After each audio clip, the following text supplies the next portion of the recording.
Kiranya kasih karunia dan damai sejahtera dari Allah Bapa kita dan dari Tuhan Yesus Kristus menyertai Anda. Saya Bob Defense. Anda mendengarkan renungan siang edisi Kamis 25 Agustus 2022. Dan kita melanjutkan bacaan perjanjian baru kita, Matius 2 ayat 13 sampai 15. Setelah orang-orang Majus itu berangkat, nampaklah malaikat Tuhan kepada Yusuf dalam mimpi dan berkata, "Bangunlah, ambillah anak itu serta ibunya, larilah ke Mesir dan tinggallah di sana sampai aku berfirman kepadamu, karena Herodes akan mencari anak itu untuk membunuh dia."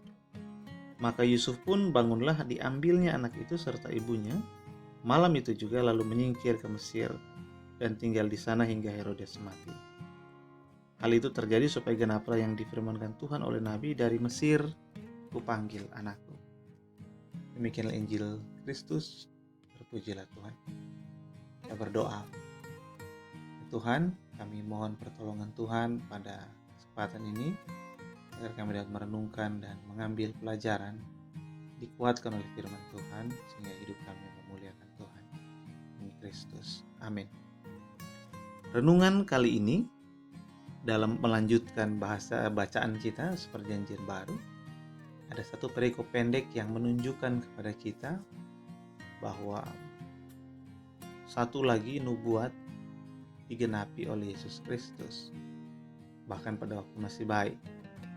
Dan yang unik di sini adalah nubuat ini digenapi justru pada saat ada sebuah potensi bahaya yang sangat besar yang mengancam. Potensi bahayanya adalah karena orang Majus datang. Bukan salahnya orang Majus juga ya, karena orang Majus hanya ingin bertanya, dan dia ke pemimpin untuk bertanya ke Herodes. Cuman Herodes tahu ada raja yang mau lahir, itu menjadi ancaman baginya, bahkan bagi pemerintahan Roma, sehingga adalah sah bagi Herodes menurut peraturan kerajaan untuk menghabisi siapa saja yang berpotensi untuk mengganggu pemerintahan kerajaan. Karena ini kan raja ya kan, raja tandingan ya. Dan potensi berbahaya ini itu sangat besar, mengingat karena Yusuf dan Maria itu bukan siapa-siapa. Mereka rakyat biasa. Yusuf adalah seorang tukang kayu biasa, dan keluarganya cenderung menjadi keluarga miskin, bukan keluarga kaya, sehingga mereka hampir tidak ada apapun yang bisa mereka miliki untuk melindungi diri mereka. Tapi ada Tuhan. Tuhan mengintervensi, ada kunjungan malaikat, dan Tuhan mengarahkan mereka untuk lari dari bahaya menuju ke Mesir yang memang jauh dari jangkauan pemerintahan Roma. Kita lihat bahwa bahkan di dalam potensi bahaya sekalipun, Tuhan sanggup untuk menggenapi rencananya yang sudah Dia buat lama sebelum itu. Sehingga kita bisa bilang dengan berani bahwa tidak ada potensi bahaya yang mampu membungkam Tuhan, yang mampu membuat Tuhan berhenti. Tuhan tetap melakukan rencananya. Dia tetap menjalankan apa yang Dia ingin jalankan, meskipun ada banyak potensi bahaya. Karena Tuhan tidak pernah terancam, sehingga Tuhan akan terus melakukan apa yang Dia kehendaki dan rencanakan.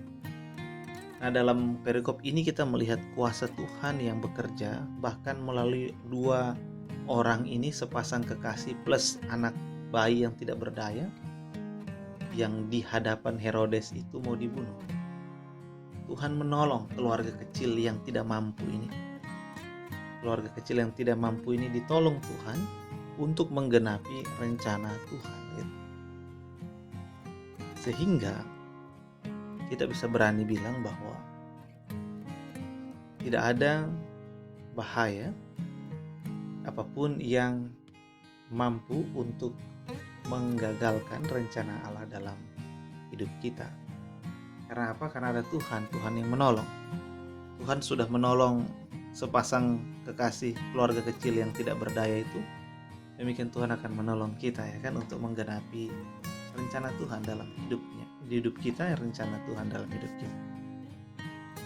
Dan Matius membuka, ini kan masih pengantar awal-awalnya Injil Matius, dengan penggenapan nubuatan demi penggenapan nubuatan yang menunjukkan, memberikan sinyal kuat bahwa ini bukan sebuah dongeng, ini bukan orang yang ngaku-ngaku. Karena sebelum Yesus ada orang yang ngaku-ngaku dianggap Mesias,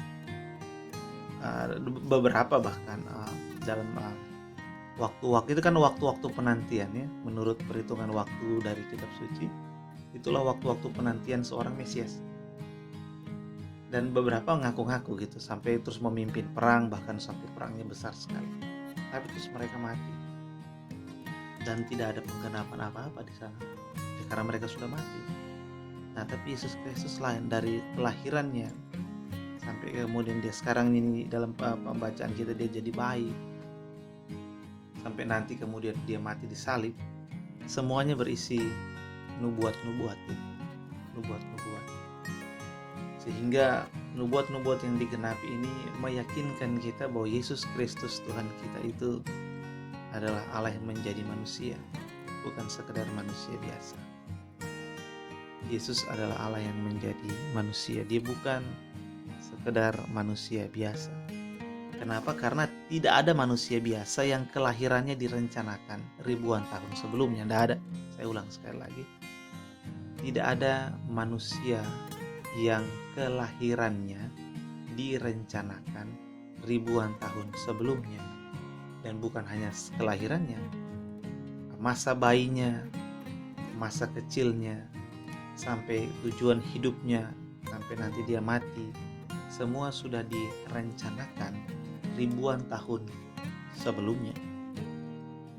Dan itu hal yang mustahil bagi manusia, karena ya namanya manusia terbatas secara waktu.